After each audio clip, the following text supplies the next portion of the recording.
Кочани плаќал училишен превоз и за релации кои не постоеле, зашто биле трошени огромни суми на пари од општинската сметка.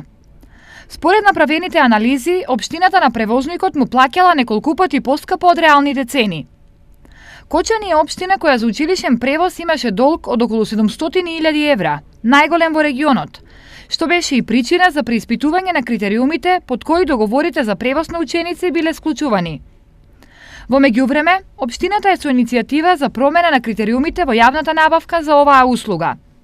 Намерата е еден од главните услови да биде пазарната цена како појдовна за избор на најповолен понудувач за превоз на учениците.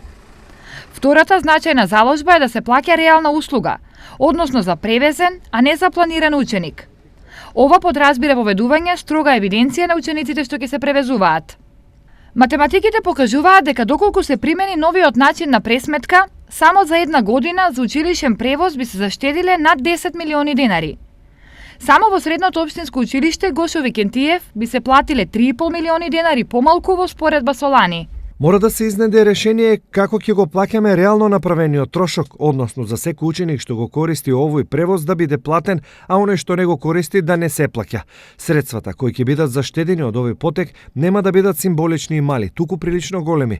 Тоа ќе бидат средства кои ќе помогнат да ги решиме проблемите во училиштата. Овде пред се е решавањето на санитарните јазли кои се во очена состојба, зашто добиваме критики и забелешки и од надлежните инспекцијски органи, проблем кој навистина мора час побрзо да биде решен. Стои во образложението од општината.